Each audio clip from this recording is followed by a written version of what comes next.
I've been pretty clear on this channel on Fault Lines that Donald Trump should have been impeached. Donald Trump should be in prison right now for what Donald Trump was trying to pull off. It was a failed putsch attempt. People need to call it what it is. Donald Trump, just because he was doing it in the open, just because he looked utterly ridiculous, trying to get Mike Pence or trying to get Raffensperger or trying to get potentially even the military to go to Georgia to take the voting machines, even though it seemed utterly mad, doesn't make it not a putsch attempt. Meaning, it doesn't mean that just because he failed at it, doesn't mean that Donald Trump wasn't necessarily trying to overthrow the constitutional order. Not to mention, from the most part, 3 arguments, right? It was infinitely foreseeable that if you get on a microphone and tell 40 million people that their election is being stolen, they're being robbed, etc., cheated, etc., yeah, you're going to get a section of those people that respond aggressively.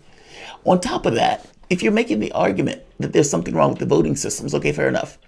But the moment that gets to the CIA working with the communists to get a witch doctor to raise Hugo Chavez to help Governor Kemp to basically topple the election from Donald Trump, then you lose me. And you don't just lose me, you should lose the thinking American public that can look at that and call bullshit for what it is. You have been losing one court case after the next. You have Sidney Powell, that maniac, as your lawyer, making the arguments. And yeah, it looks utterly ridiculous. You can't make the argument to me that Donald Trump might not have known. He might have been so comically stupid that he didn't realize how stupid that was. The thing is, if you are doing something and it is foreseeable that the consequences are going to take place, whether you intended the consequences or not, it's almost irrelevant. The judge will hold you accountable for it. If you are holding a baby, when Michael Jackson was holding that baby over the ledge, if Michael Jackson would have dropped that baby, Michael Jackson would have been in prison. Being in prison might have saved his life. The judge would not have thought that he tried to throw the baby over the ledge. The judge would have basically said, you should have known that if you're holding a baby over the ledge, there's a chance that the baby will fall to the ground. I'm making a point that just because you may be comically stupid in regards to your appraisal, and I don't even accept the fact that Trump was comically stupid, he knew what he was doing, that doesn't give you a defense. Ignorance is not a defense in this case. More importantly, he told those people to march to the Capitol, despite the fact Donald Trump knew that they didn't have permits to march to the Capitol. And then, as the Capitol was being sieged, the President of the United States, with the constitutional authority, not just authority, responsibility to protect the Constitution of the Republic, that president betrayed that responsibility, betrayed the American public, and watched as his supporters siege the Capitol, put all those Congress members in danger, and by the way, knew that they were in danger. Donald Trump got telephone calls, one from not Speaker of the House, McCarthy. McCarthy is Republican leader in the House, screaming at him that his mob was trying to attack his office, trying to take down his office. This is stuff that was going on. Donald Trump calls Mike Pence accidentally trying to get to Tuberville, tells Trump, we need to go. Mike Pence is in danger. He just got moved out. And they're telling me I need to get off the phone. I need to get out of here. Meaning Donald Trump knew Pence was in danger. Donald Trump knew the Capitol was being sieged. Donald Trump delighted in it. He was angry. He was bitter. He was vindictive that those Republicans weren't standing by him in this lunatic push to take over the country, and got pleasure out of seeing them basically run for their lives. They had weapons. They had pipe bombs. They had apparently irritants. This was not a minor thing. It was a big fucking deal. The catch of it is you have some Republicans that are downplaying it, and you have other Republicans that are running away from it. Here's the God's honest truth. You may have a lot of Republicans that are angry and bitter and vindictive. All this might be true. They may be unempathetic. That may be true. But they have a vision of America. It's a dishonest vision of America, but it is indeed a vision of America. From the standpoint of the left, we look at the America with all of its warts, well, all of its scars and markings, all of the things that it's done, and it's accepted with the goal of trying to change it. Whereas the right just seems to ignore it and just go with this mythical version of a city on a hill. Regardless, that mythical version of a city on a hill does have an impact with them. And to see a mob of people running and attacking and sieging the Capitol, I can tell you that would not go down easy with many of them. And you had a large split of people from the Republican Party because of such. Many of the Republicans are in a quagmire. How do they keep the energy that Trump gives them without their Trump? Mitch McConnell gives that weird speech where he says Donald Trump is morally and practically guilty. However, I'm not going to convict because I have the loophole that Donald Trump is not in office. That was a fake wall that McConnell put up. But this is kind of the dance that these guys are doing. They're trying to dance between the raindrops. And in this very specific case, we have factions that are broken off. In one case, you have the ones that are obfuscating, they're downplaying and whitewashing. And in the other cases, you have the ones that are not and trying to create a clear distinction between who Trump is and who they are. Think of the Romneys of the world. Think of even some of the ones that broke away from Donald Trump. What's the woman name? The Indian woman. I could see her face, but I can't think of her name. Donald Trump basically sent her as a envoy. Nina, no. It'll come to me. God, I can see her. She's Indian American. And she was governor, if I'm not mistaken. But Donald Trump, she's in the Trump team. And I believe, if I'm not mistaken, he made her like a diplomat or something. But either way, she came out against him. I mean, Donald Trump and that behavior has caused right many people to split from him. And a lot of those Republicans are angry at him, despite the fact that they may never necessarily come out and say it aloud. McConnell, Pence, these people who stood by him, McCarthy, these people who stood by him, and Donald Trump basically threw him to the wolves in an instant, a heartbeat. I'm going to show you the two factions. I'm going to let you hear it representative by Ron Johnson and by classic Republican Joe Scarborough. Dramatically different takes on reality. Welcome to the Soapbox.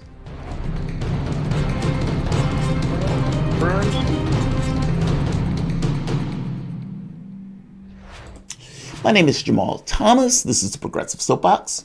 Guys, if you dig this content, please like, share, and subscribe. You can always support this content through PayPal or Patreon. This content is brought to you by you, and I appreciate you the opportunity for allowing me to do so. Donald Trump should have been impeached. By every measure of it, Donald Trump should have been impeached. It's one thing. There's all sorts of latitude and leeway that is given to presidents. They can fleece the public. They can murder people abroad. Yes, there's a lot of leeway. Turning over the table breaks the deal. It's the social agreement that you make as a politician. Yes, when I win, I will assume the powers of the presidency of the United States. When I lose, however, in the same way I assume those powers, I will leave. I will go home. I will concede. I will say, look, I lost it. And I will tell my team that legitimacy has been conferred to the other party. The catch is, Democrats didn't do that with Trump. They didn't confer power over the Trump. They basically said the election was fraudulent and stolen. But the difference is they didn't hit the electoral system in that. Their argument was that social media infected the minds of individuals to get them to prevent or to stop them from voting for Hillary Clinton. Electoral system preserved. Trump didn't do that. He went directly at the electoral system.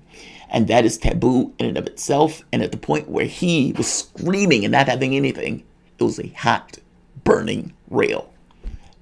If you notice, that's not something that's done in American politics. It gets too close of issues of a civil war when you have one side that doesn't concede and the other side that basically wins. And when they don't concede, you get into this kind of weird leadership problem. Look at other countries. When you see these guys basically in these putsch attempts or where one side just doesn't concede that they lost the race despite the fact that they lost the race. Donald Trump had nothing to show for this. And yet he was running around telling people that he won. There are consequences to screaming fire in an auditorium. And yeah, should he have been impeached? That's the least of it. Here's Ron Johnson trying to downplay and doing a poor job of it what took place at the Capitol. Listen to what he mentioned about the gun, though. This part is the weirdest part.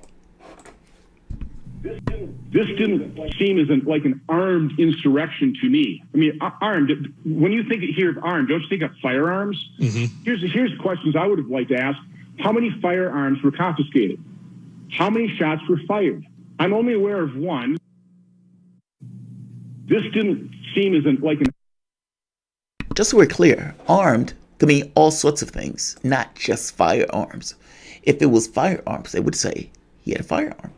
Armed can mean a gun, it can mean a box cutter, it can mean a bat, it can mean a razor, it can mean all sorts of things. Hell, it can mean a pencil in the hand of John Wick. I'm just making the point that armed goes beyond just gun. And to downplay the gun part, as if that's not a big deal. That is a big deal. Even if there's one, that's a massive deal. But in this case, it looks like it might have been more than one. And it looks like the other weapons were there and those other weapons was being used. If Ron Johnson was there getting hit with a bat or a box cutter or getting hit with a fire extinguisher or a Trump poster or whatever, I don't think he'd be so cavalier about the people who were injured in this. And just to make a point of it, right here, supporters of President Donald Trump brought dozens of weapons to Washington on the day of the insurrection, according to the Justice Department, undermining claims from at least one Republican senator who said the attack wasn't an armed insurrection. That was one you just heard. Some of the weapons that were confiscated have been seen used inside the U.S. Capitol, including a baseball bat, a fire extinguisher, a club, a spear, crutches, a flagpole, bear spray, mace, chemical irritants, stolen police shields, a wooden beam, a hockey stick, a stun gun, and knives. Whether Johnson realizes this, knives, lives, hockey stick, wooden beams, the irritants, the flagpole, the crutches, the spear, the wooden club, the extinguisher, the baseball bat, all those things can kill. It may not be able to kill 20 people at once, but all of those things can kill, especially if you're using a mob that is running through, hitting people with those things. To make a point of it, these weapons were used on cops. And right here, the hand-to-hand combat sent more than a dozen officers to the hospital, including some who sustained concussions and bone fractures. The former chief of Capitol Police said his officers fought armed crowds for about an hour before the rioters overpowered the police lines. Ron Johnson those people injured more than 100 officers. In addition, 2 officers died of suicide in days after the insurrection. He's downplaying. How are you downplaying an event that sent 100 cops to the hospital or injured 100 cops? And for that matter, ended up with 5 people killed and 2 committing suicide after the event. This was not a modest thing. This was a big deal. And the idea that they're downplaying this is disturbing, to put it mildly. Here's Joe Scarborough. The reason, and part of the reason that I make the point about impeachment being important, is because we need, as a society, to be able to put a demarcation point in the things that we agree on and the things that we don't. And some things go beyond party. Meaning, as human beings, when we're engaging in this particular game, and I get it, it's broken, the government is corrupt, it's ossified, it is difficult to get things accomplished. By the same token, that is not made better by fascists taking it over. Especially one as incompetent as Donald Trump, that got nearly 500,000 people killed from COVID. He doesn't want to do his goddamn job as president, and yet his ego doesn't allow him to just go the fuck home.